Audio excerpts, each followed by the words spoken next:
Hey guys, how's it going? Happy Homebrew Wednesday. Hope you're having a good week so far.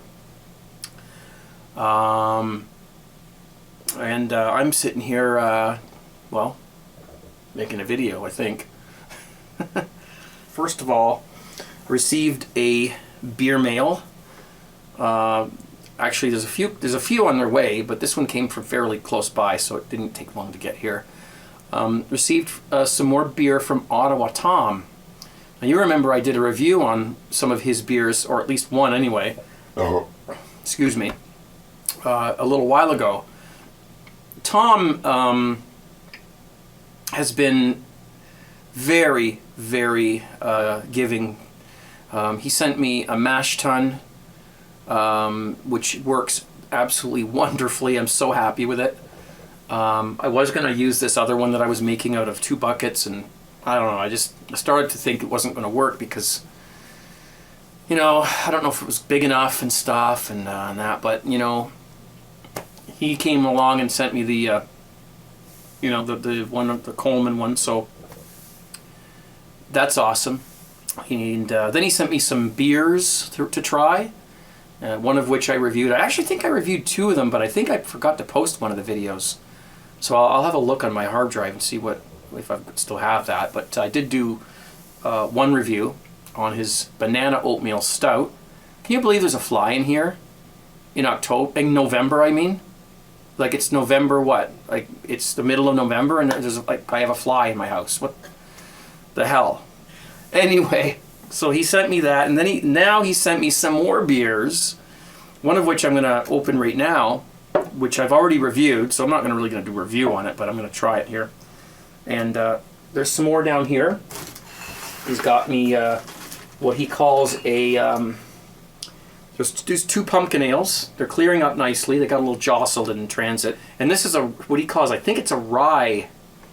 It's RR on the top, a rye ale or something. I've got the email, so I'm going to be... he said he didn't want me to really necessarily do YouTube videos on them. He said he would rather me do a live tasting on my Friday night show on Justin.tv.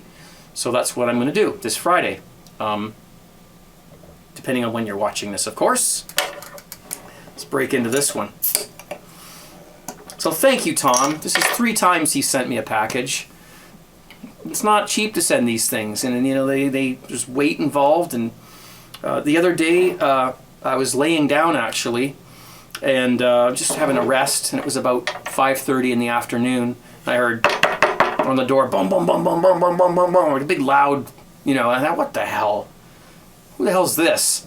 I went running up the stairs, and I was on my way up, and I heard boom, boom, boom, boom, boom, boom. You know, I'm like, and I was half asleep, you know. So I'm like, all right, already, you know. And she heard me through the door. It was the mail or a delivery girl. She says, sorry. I'm usually I knock really loud because I'm in a hurry. I said, oh no, don't worry. I see you have a package for me. She says, yes, and she gave it to me, and I was like, ooh, there's beer in here. So I was like, no problem. You can knock as loud as you want whenever it's one of these. Not a problem. So let's give this a pour. Now, this is not chilled. I forgot to put it in the freezer for a little while, so it's cellar temperature. But I like it like that because it's being a dark beer. Let's do a little bit of an aggressive thing here. There, look at that developing. Oh, there. Being a bit of a darker beer, you want it to. I don't know. I just prefer darker beers at a warmer temperature. That's all. You get more of a full palette of flavors, and it's, you know, that's why we eat food heated up. By the way, people always, you know, why do we have to heat up? Like, you know, food tastes better when it's warm because 90% of the tasting happens in your nose. Believe it or not. The effervescence of the steam or the heat from the food carries the aroma up into your nasal area, and that's where you do most of your tasting up there. Smell is actually tasting really in a way. So when you drink beer warm, you get more of the flavor. Now, some beer is meant to be drunk ice cold, of course, because there's not a lot of flavor anyway. It's like a Pilsner and whatever. And it's supposed to be ice cold, so it's, you know, refreshing and whatnot. But when you're drinking some darker stuff, like this one,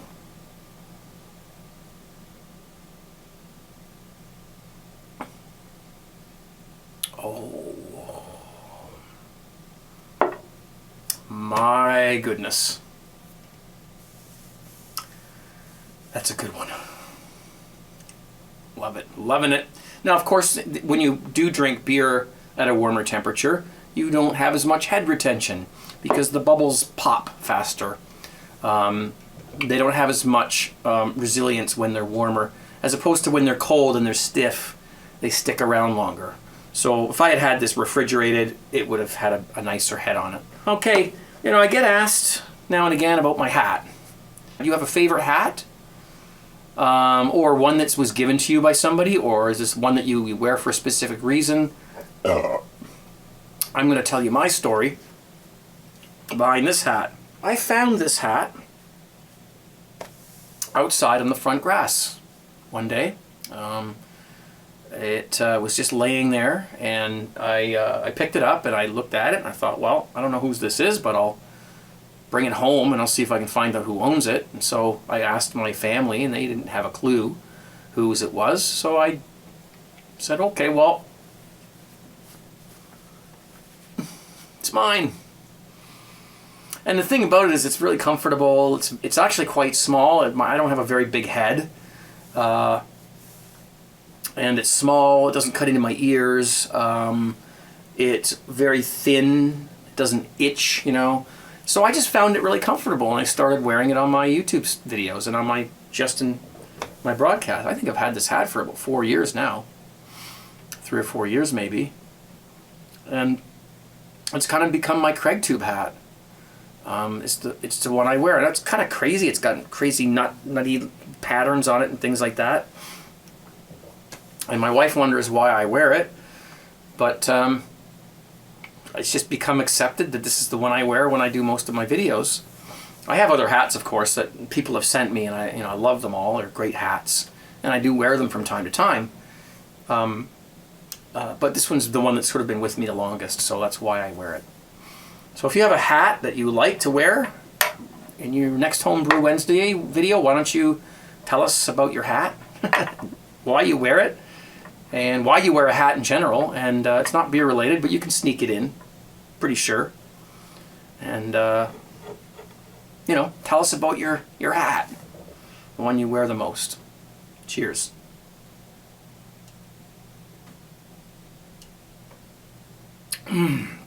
So good. I can't wait to try his other beers.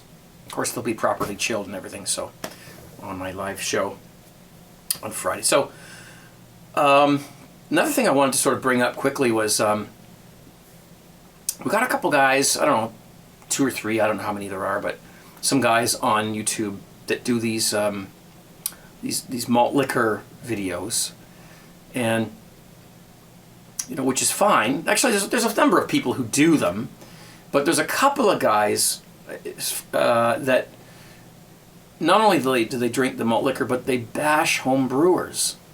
And they actually name some of us out and call us out, and you know,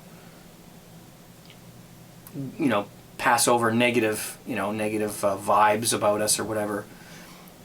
That we should burn all of our home brewing equipment and all this kind of stuff. And I don't know, man. I don't get it, really. I've tried to figure this out. I'm not quite sure what is wrong with what we do. Why it's why it's considered wrong by these people. I mean, I'm trying to think. Is it because they drink the malt liquor and we make our own beer because we're better than them and we can't settle for the store-bought stuff? Is that what they think? I mean, it's not that way it is for me. I make beer to save money. That's all. I can't keep buying stuff from the store. It's expensive, and that's why I brew my own. And other people have other reasons for making their own beer. But the thing is that I don't quite understand. Not that it matters. I don't really watch. I mean, I've seen their videos, but I don't, care. But I'm a bit of an analytical person, and I like to figure stuff out. And I'm just trying to figure out what's wrong, and why. Are they just feeding off of us? Maybe they're feeding off of the homebrew community, trying to get attention. They don't brew themselves, but they're able to get the attention that we do by bashing us or whatever, and hating on us.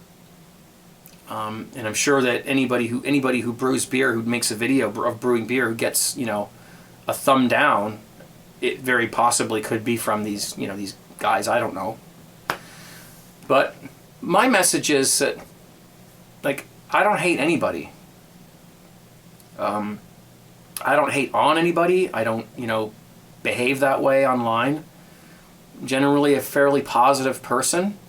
Anyway, I don't hate anybody, and I don't see what these guys are up to. And one guy wears a mask or whatever. And as far as I'm concerned, man, take off the mask. Show yourself. Don't be a coward. Show your face. And I'd love to hear what is up. Why do you not like the home brewing thing? Explain it. What is it? What's up? Try to let us know what is wrong. Anyway, I have nothing against them, and I hope they enjoy what they're doing. We're all one, entity. I don't see really any reason why we should be in any sort of conflict. That's what's wrong with the world, is that people they're in conflict with each other about stuff. Republicans versus Democrats versus this versus that versus this or that. It's like, wait a minute. It's fine if you want to choose a side, but it doesn't mean we can't get along. It's silly. Anyway, that's my opinion. I don't get involved with that red versus blue bullshit. We're human beings. We all live on the same ball. We need to get along, and we need to work things out and be adults, mature adults about it. And that's the way I feel. I don't have a problem with these guys. As a matter of fact, I'll go as far as to say cheers to the malt liquor drinkers, to the guys who bash the home brewers. I'm going to be the first to say, cheers to you. And let's cut the shit. Let's get along. And if you want to get involved with the brewing community, even if you don't make your own beer, you're welcome to. You're welcome to get involved, be part of it, talk about beer, learn some things, call in on my live broadcast on Friday night, talk to me about it. I welcome it. Totally. It's Craig Talk 1 on Skype, by the way. Okay. So cheers to the malt liquor guys. I hope we can put this thing to rest. Not that it matters to me, but it's not a huge deal. But it would be nice if there wasn't stupid conflicts like this on YouTube.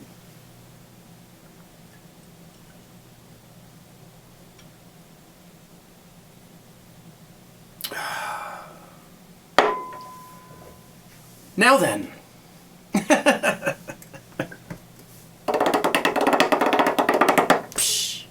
Okay. Well, guys, I think I've wasted enough of your time here. I gotta go. This drum stool I'm sitting on is getting uncomfortable. So I'll give you a cheers. Cheers out. That means like the last cheers of the video. Cheers out. I just made that up, I think. It's like peace out. But it's cheers out. See if that catches on. And thanks to Tom for the beer. It's wonderful. As I said, I would have had much more head retention if it was cold, if it was chilled down. So that's not his fault. The last one I drank. You see, there's two here. This video was the second take. The first one I ran out of memory. So I drank one before this. It was chilled, and it had a nicer head retention and whatnot. These things happen. Memory cards. You gotta love them. Cheers, guys. 17. Yeah. Some people are... What? I don't get the 17 thing. What's this, the 17, Long story short, it means cheers. It was something that it was made up by Maniac. The Maniac on YouTube has to do with race cars. His uncle used to, I think I've explained this before. It's a number that's become a synonym for cheers. That's all. It doesn't mean anything else. To us, it means raise your glass, 17. Thanks for watching, guys. See you on Friday for these taste tests. Great tunes, vinyl, Skype calls, and whatever else goes on during that 10-hour broadcast that I do. I thank you for being there. I thank you for being here. Cheers out.